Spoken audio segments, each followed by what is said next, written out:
Now, in the last set of videos, we were really focusing on critical values, but you can do this with the t-test, or sorry, p-values with the t-test. So this is your other way to do hypothesis testing. So this is using the p-value method. This tends to be my favorite because, again, calculators can do this really fast now.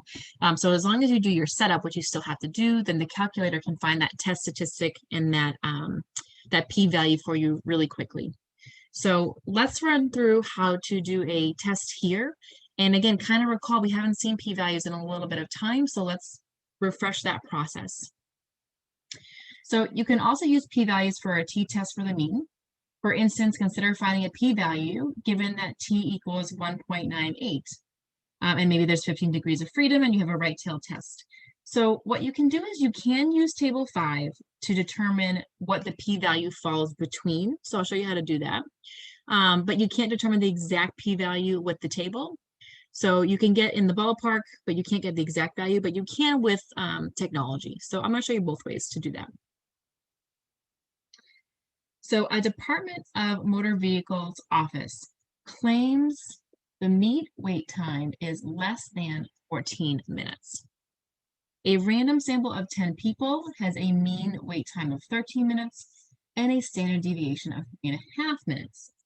We're going to test at alpha equals 0.10, and we're going to test the office's claim. We are going to assume the population is normally distributed.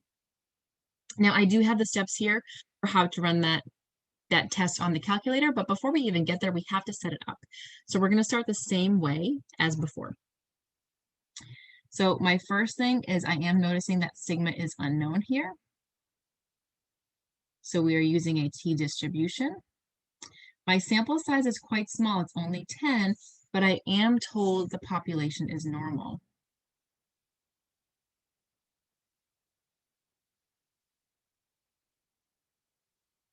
Normally distributed. So because of that, we're all set to move on. So I'm still doing that same background check. The second step is to state our claim. So our claim here is that the mean wait time is less than 14 minutes. So our mean is less than 14 minutes.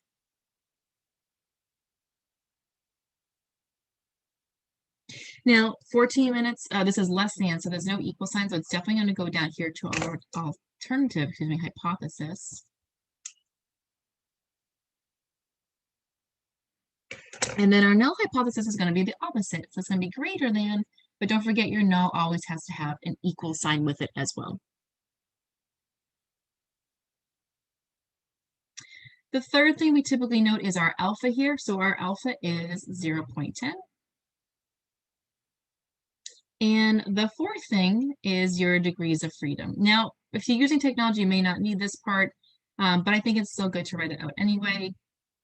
So our n is 10, so 10 minus 1 is equal to 9. So we have our start here.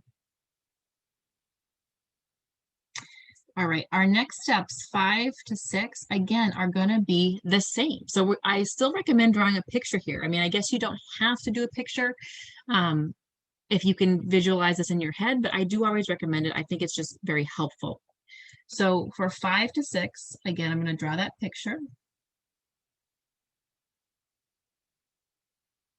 I am noticing from my h sub a that my value is a less than, so I'm going to have a left-tailed test.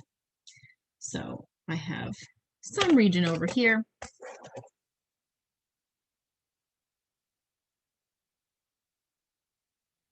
That is my left tail test. And again, my alpha there is the full 10%. That's kind of hard to read. 10%.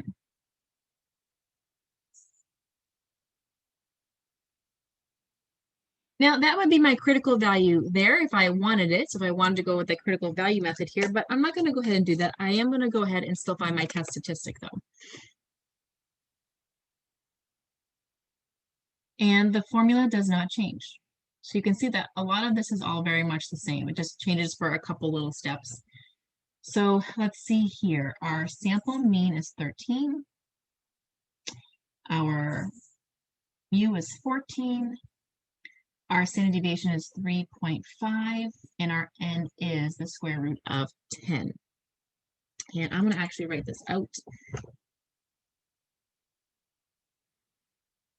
So I have 13 minus 14, which is obviously -1. Now I'm going to go ahead and divide. I am going to put this in parentheses though. So I'm going to do 3.5 divided by the square root of 10. I'm going to close those parentheses. That way my calculator knows to keep that whole denominator together. And I do get about negative 0.9035. So I'm going to just round there. So maybe negative 0.90, round to 3.6.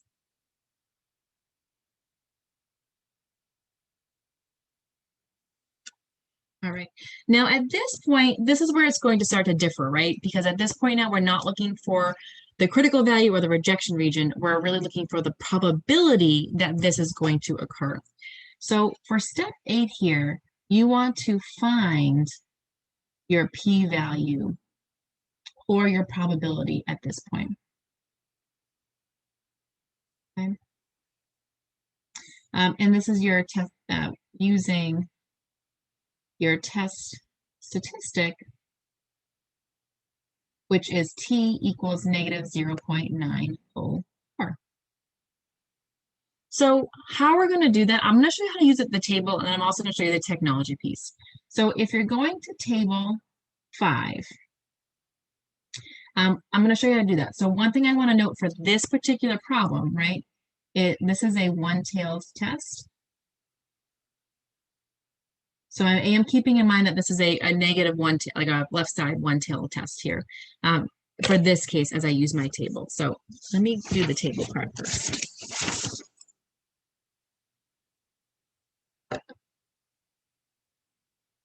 All right, there we go.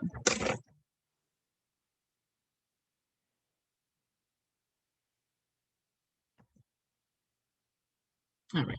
So my test statistic, so I'm trying to keep all my pages open here, was negative 0.904. So that is my t value. That is not my alpha. That is not my confidence. That's nothing like that. That is just my actual t value. So I'm trying to find the probability of that t value occurring, or a value occurring less than that t value. So I do need to make sure, first of all, that I am in the right degrees of freedom. So I am using this 9 here, right? Because I have 9 degrees of freedom. So I'm focusing on this row. And you want to figure out, where does your test statistic fit? Right? That's really what I want to do here, is figure out, where does that test statistic fit? Now, keep in mind, I know this is negative, but your table has all positives. So just pretend like it's positive. Use 0.904. So if I'm looking here and I look at all my t values, I see 1.383, 1.833, 2.62, and my values are getting higher and higher. I don't really see my value anywhere, right? So 0.9 is much smaller than that. So 0.9 must be like somewhere over here, right? It would be over this way, because it doesn't fit up here. These are all larger values. So it's somewhere over here. Now, if I go up, this is the smallest one I have, right? So if I go up here and I look at the one tail, this value here, this 1.383, is associated with a one tail 0.10 alpha test, right? So my value is much smaller than this. So my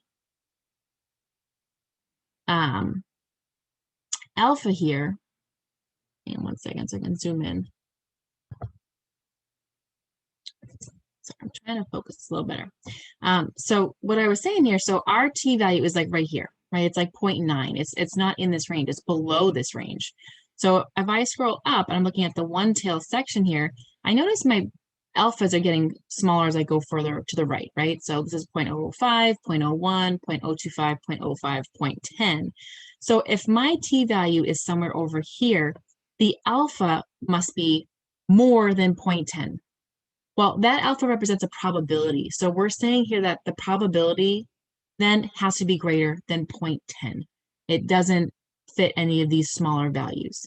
So based on the table, I can see here that the alpha value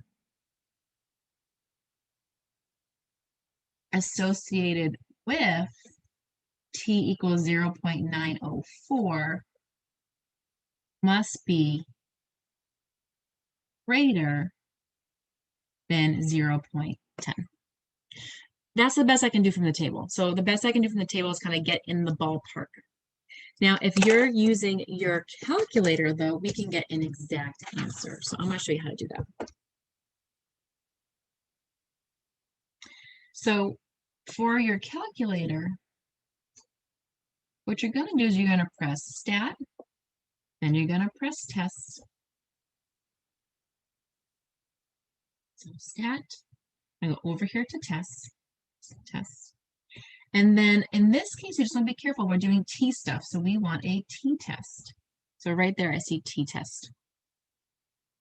Now, on the bottom, you see data and stats. Now, data you want selected if you actually have a data set in your calculator in L1 that you're working with. But for most of us, it's not going to happen that way. So you're going to select the stats feature for your input. So your input is typically stats. And then I'm going to go ahead and I'm going to fill in all my values. So that mu sub 0 is the mu from your hypothesis. So that value here was 14 for us. Your x bar is your sample mean. So that was 13 in this example. Your SX is your sample standard deviation, which was 3.5 in this case. And of course, your N is how many values you have here. Ours was quite small. We only had 10. So our sample size is 10. Now, the last thing you have to select is along the bottom is what kind of test you have.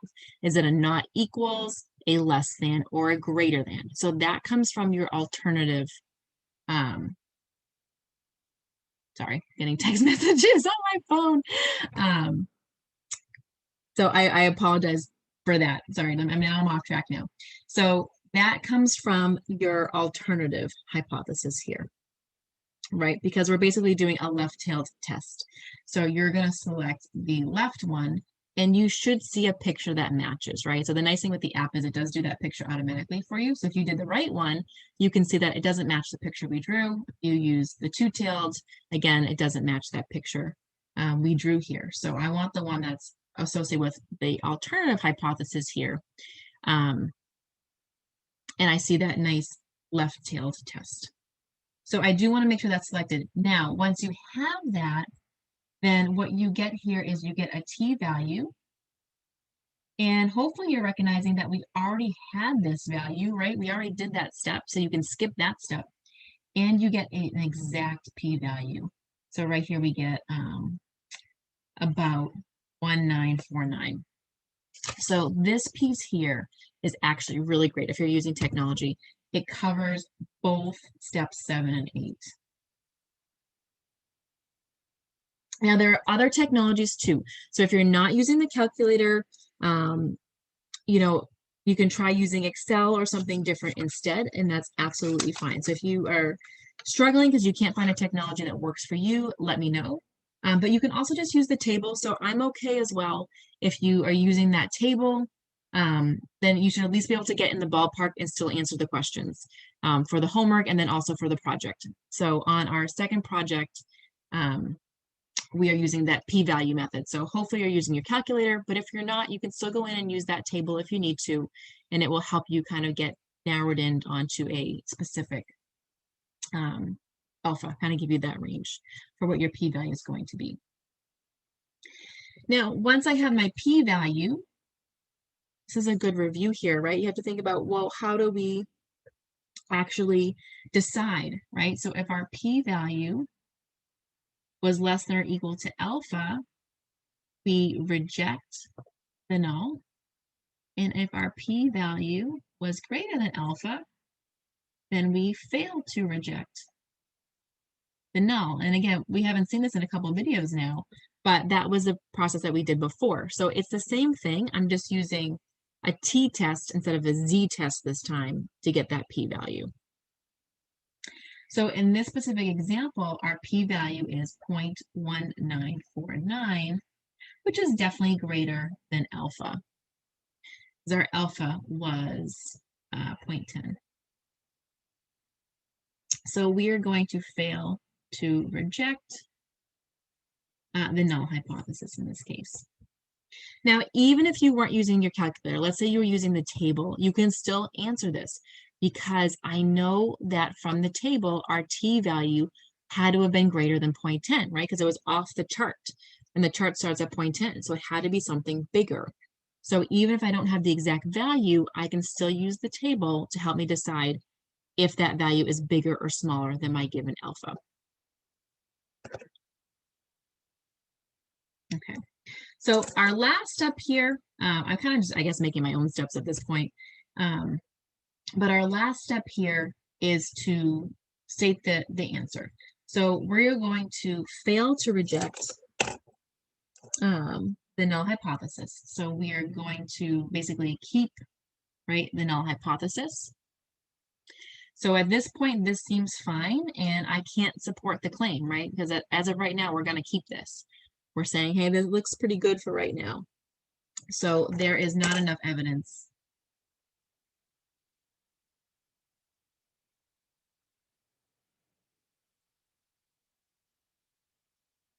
to support the claim in this case that the mean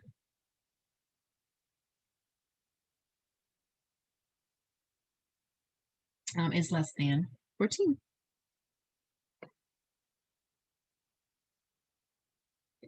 Now, oh, sorry, you can't see that. So that would be our answer here. And if you look back at the sample, you're probably saying, what the mean wait time was only 13 minutes. But the standard deviation was 3.5 minutes, which is a pretty big swing. So if you think about your samples, right, 3.5 is a pretty big swing. So it's not unrealistic that the time could actually be greater than 14, right? Because, you know, if you take 13 minutes and add 3.5 minutes to it, then you're already over. So I think this one ends up being rejected, probably mostly because that standard deviation is pretty large here. So this is how you can hypothesis test with a p-value strategy using the t distribution instead. So again, most of that beginning stuff is going to be the same. I still recommend drawing a picture here. So here I kind of do like the critical value picture just to kind of give me an idea of where that tail was going to be. So I have a left tail picture. What we did kind of in the p-value section before is instead of drawing the critical region, we would draw our test statistic. And basically you want to know, what is this?